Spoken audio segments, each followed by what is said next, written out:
Hello लोगोफोर, elite motion एपनि गेजेरजों माबोरै रेड कालार HDR इफेक्ट माबोरै भिडिअ बानायो। नोंथांमोना एडिट खालामनो रोङाबो जानो हागौ। जायफोरा रोङो बिसोरथ' मोजां। गोबाङानो एलाइट मोशन एप सालायनो रोङा, ओंखायनो आं दिनै बे भिडिअनि गेजेरजों नोंथांमोनाबो सोलोंना लानो गोसो इजि गोरलैनो हागोन। बिदिब्ला लोगोफोर भिडिअखौ जागायजेननोसै। लोगोफोर भिडिअखौ जोबजासिम नाय, नङाबा जेबो रोंनाय नङा नोङो। आरो आं चेनेला बे गोदानसो, ओंखायनो एसे सापर्ट खालामनानै हो आरोना। दायो आङो एलाइट मोशन एपखौ अपेन खालामनोसै। अफलाइन एडिट बानायगोन। नैयाव दङ प्लासनि आइकन, इयाव भिडिअ साइजखौ सेलेक्ट खालामबाय, सर्ट भिडिअ साइज। आरो इयाव दङ प्लास आइकन, इयाव थुनानै नैयाव दङ मिडियायाव नों भिडिअखौ सेलेक्ट खालामदो, बबे भिडिअखौ एडिट बानायो। दा आं इयाव नर्मेल भिडिअ सेलेक्ट खालामबाय। दानिया मा खालामगोन, बेखौ एसे जुम खालामना लानोसै। जुम खालामनानै जाबाय। दा इयाव बक्स बोनोसै, प्लासनि आइकनाव थुबाय, नैयाव दङ बक्स। बेखौ दा जुम खालामनोसै, बक्सखौ जुम खालामना लाग्रोनोसै। जुम खालामनानै इयाव कालारखौ ग्रीन कालार सेलेक्ट खालामबाय। इथिं दङ ब्लेन्डिं, इथिं दङ डिफेन्स सेलेक्ट खालामबाय। बेनि उनाव नोङो इफेक्टआव थुबाय, एड इफेक्ट थुबाय।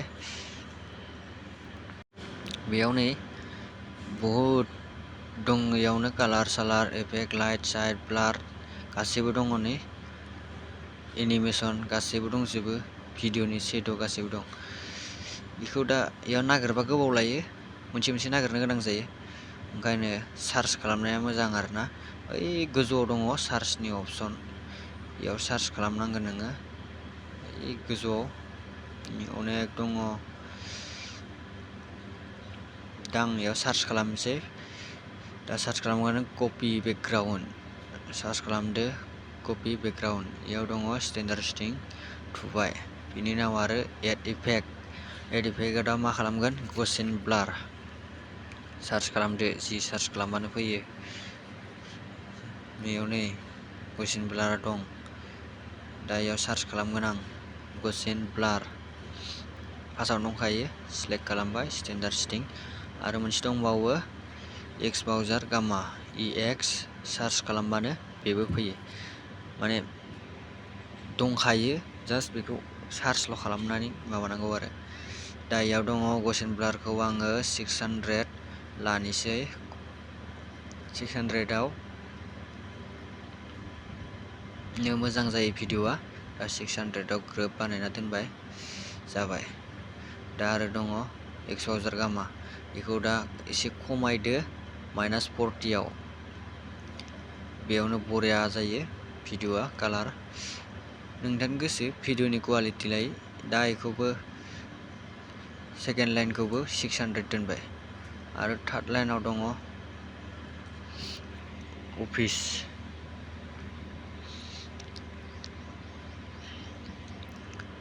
600आव दोनबाय।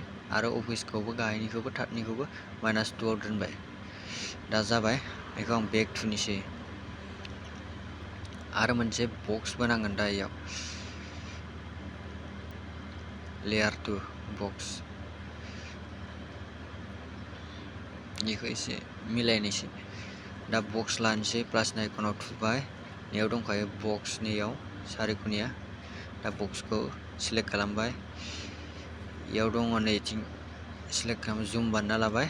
आथिं कालार दङ, वाइट कालार, गुफुर कालारखौ सेलेक्ट खालामबाय। बिनि उनाव दङ बेखौ अभारलि, इयाव सेलेक्ट खालामना खमायनोबो हायो, बारायनोबो हायो, नोंथांनि गोसो। दा जाबाय। दा भिडिअआव लेयाराव मोनसे थुबाय, खेबसे थुबाय, एड इफेक्ट। इयाव दा खालामनांगोन नोङो, सार्च खालामनांगोन चेनेल RGB। चेनेलखौ C सार्च खालामबानो फैगोन, स्टेन्डार्ड सेटिं। दा इयाव अबेखौ सेलेक्ट खालामनो RGBA लाइन दङ निखौ सेलेक्ट खालामनाङा नैबे Bनि लाइनखौ Gनि लाइनखौ सेलेक्ट खालामनांगोन नोङो आं इयाव ओरैनो देखायदों गासैखौबो थुनानै देखायदों नै कालारा बेबायदि जायो स' दायो थुगोन आं इयाव मोननैल' सेलेक्ट खालामगोन नै बरिया जायो एडिटआ मोजाङानो जायो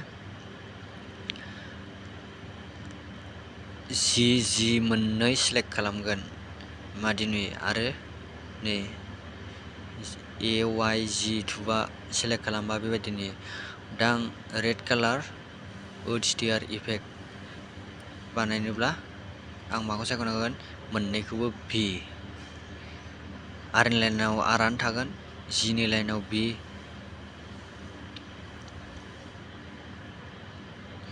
मोननैखौ B सेलेक्ट खालामबाय बास जाबाय भिडिअ'आ जोबोर मोजां जाबाय बिउटिफुल नुयो बेकग्राउन्ड कालार इफेक्ट जायो दा इयाव लेयाराव थुनानै बेखौ फुल बानायना लानोसै जाबाय लोगोफोर भिडिअ'खौ माबायदि मोनखो लोगोफोर एसे फोरमायदो प्ले खालामना देखायबाय आं गोदानसो एसे बुंनो बोरैबा मोनो आरो लोगोफोर लासैनो श' जालांगोन दा नै भिडिअ'खौ देखायबाय माबायदि नुखो मोजां ना गाज्रि आंनिबाथ' जोबोद मोजां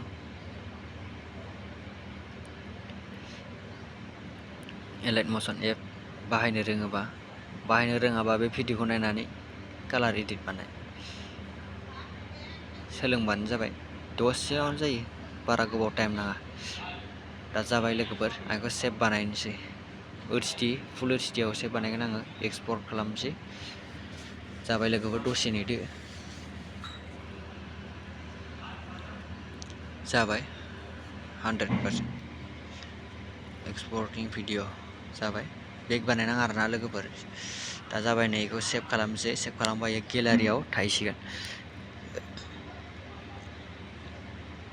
दा आं बेखौ प्ले खालामना देखायनोसै खेबसे